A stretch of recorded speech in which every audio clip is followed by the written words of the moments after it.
Você já ouviu falar em crechite? A chegada do inverno costuma elevar os números de doenças respiratórias, principalmente entre as crianças. A pediatra, antes da gente colocar ela na creche, ela já usava o termo crechite, que são as doenças virais que acontecem devido ao ciclo mesmo de todas as crianças, todo momento estarem doentes. Mas a gente não tinha real noção de que seria uma semana bem, 15 dias doente. Com a Covid em alta e circulação de vários outros vírus, sem teste fica difícil identificar qual doença está causando os sintomas gripais. A repórter Cláudia Colucci foi buscar as respostas em dados da Fiocruz. Oi, Cláudia, tudo bem? Então, o último boletim da Fiocruz mostra que 71% hoje dos casos de síndrome gripal registrados nessas últimas 4 semanas no Brasil são causadas pela Covid-19. Fora a Covid, também tem diversos outros vírus circulando, adenovírus, o bocavírus, entrovírus, a parainfluenza 1 e 2. Esse conjunto de vírus circulando estão deixando os hospitais infantis lotados. Os hospitais voltaram a registrar também aumento de internação de criança por Covid-19. Mas parece que, dessa vez, além da alta nos casos de Covid, as crianças estão ficando mais doentes do que o comum e por mais tempo. Em março, finalzinho de março, comecinho de abril, o meu filho, que está com quase 2 anos, começou na escolinha. Na primeira semana, logo na semana de adaptação, começou com o primeiro resfriadinho.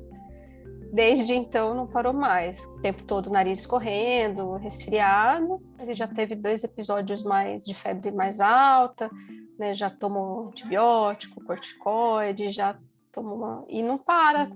Bom, por aqui minha filha, a Aurora, ela tem 1 ano e 5 meses. Ela entrou na creche com 7 meses, após o término da licença maternidade. Sempre foi uma criança muito saudável até então.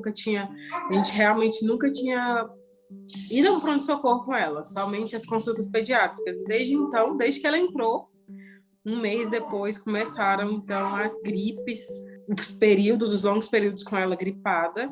Ela já passou por pneumonia, a gente já ficou internado com ela 2 dias no pronto-socorro, otite, sinusite. Começou a acontecer também das crianças terem, e os adultos também, pelo que eu tenho ouvido assim os pacientes falarem, várias infecções ao mesmo tempo. A gente colhe painel viral e vem lá Covid, adenovírus, rinovírus, 3 vírus ao mesmo tempo. Provavelmente o que aconteceu foi um acúmulo de susceptíveis, né? Crianças que não tiveram contato com esse vírus nos anos que se passaram, né? Nos anos do período pandêmico, ou outras crianças que já tinham tido contato anteriormente, mas a falta do estímulo, né? A falta do recontato fez com que a imunidade a esses vírus se esvanecesse, né? Com o tempo, né? Se tornasse mais fraca. As crianças estão ficando perpetuamente doentes, dá a impressão que elas não saram nunca, é uma tosse eterna, e isso está aumentando as infecções bacterianas secundárias. Por quê? Porque você fica cheio de secreção e as bactérias que estão ali no seu trato respiratório oportunamente fazem infecções secundárias. O grupo etário entre 0 e 5 anos é hoje o que tornou-se o de maior risco de hospitalização pela doença, excetuando aí a população idosa acima de 60 anos. E é justamente essa população de crianças abaixo de 5 anos que ainda não tem vacinação no Brasil. A vacinação não está aprovada para esse grupo ainda. Até novembro do ano passado, essa população de crianças, né, de 5 anos para baixo não representava nem 5% dos casos de Covid registrado no país. Agora, de abril em diante, já passou de 15%.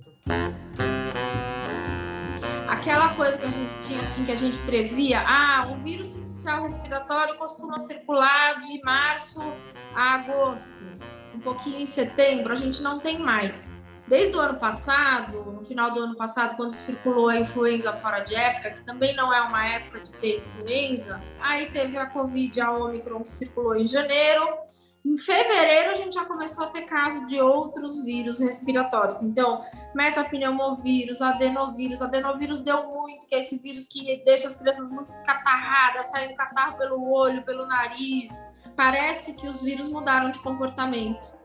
E além deles estarem circulando fora da época que é comum que eles circulem, eles estão dando quadros um pouco diferentes do que é o comum. A gente percebe que tanto a rede pública quanto a rede privada estão registrando aí aumento dessas internações. Teve uma análise recente do Infotracker, que é um projeto da USP, da Unifesp, que apontou aí que as internações por Covid nos 4 hospitais infantis aqui de São Paulo e da Grande São Paulo tiveram uma alta de 23% aí nas últimas semanas. É um aumento que se observa desde abril. Enfim, todo o país a gente percebe esse movimento de aumento. Os pais nem se dão conta ou faz o primeiro teste de farmácia, porque a gente está percebendo muito isso, faz o primeiro teste, dá negativo, e aí trata-se como uma infecção de garganta, e depois de 2, 3, 4, 5 dias, às vezes, é que confirma Covid. Mais uma onda aqui no Brasil, a gente considera como sendo a nossa 4ª onda, que tem como característica também uma alta capacidade de provocar infecção, uma alta transmissibilidade. Então, muitas pessoas que vinham escapando, né, da Covid desde o início da pandemia acabaram adoecendo agora, e isso aconteceu tanto entre adultos como em crianças. Uma das causas desse aumento de número de atendimentos, de internações de crianças por Covid, tem sido a baixa cobertura vacinal. A grande maioria da população está vacinada com 2 doses, mas a partir da 3ª dose, a vacinação deu uma empacada, então tem grupos que não chegam ainda a 50%, os vírus vão circular mais, então a gente não vai conseguir controlar esse número de infecções, e as crianças mais pequenas, especialmente aquelas que ainda não têm indicação para vacinação, acabam se tornando as mais vulneráveis. E em relação ao antibiótico, você tem ideia de quantas vezes vocês deram? A Aurora deve ter tomado por volta de umas 7 a 8 vezes. Amoxicilina sempre.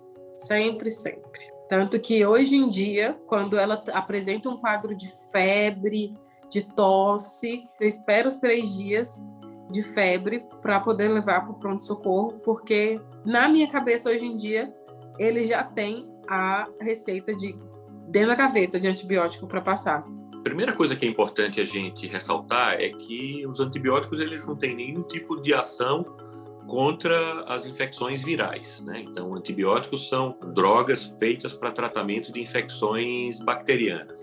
Em geral, existe uma crença de ouvido inflamado necessário antibiótico, mas isso não é verdade. Garganta inflamada também não é sinônimo de necessidade de antibiótico. Muitas das vezes, a infecção é viral. Agora, se você vai para o pronto-socorro e aquele médico não vai ver mais a sua criança e ela está com febrão, que já durou 4 dias, o médico vai acabar dando antibiótico, porque as infecções bacterianas elas são mais sérias, podem levar a quadros de complicação maiores. Então, existe um medo também do profissional que está ali atendendo no pronto-socorro. Caso a febre persista, né? Uma febre alta que persiste por mais de 24 horas, ou aquela febre que desapareceu e depois de alguns dias ela retornou, ou se a criança começa a ter dificuldade respiratória, né? Então, é o bebê pequeno que não consegue mamar, ou a criança um pouquinho maior, que a gente percebe que está fazendo força para respirar. São esses os sinais de alerta, né? A persistência da febre e a dificuldade respiratória, que devem fazer com que a família leve a criança o mais rapidamente possível ao pronto-socorro.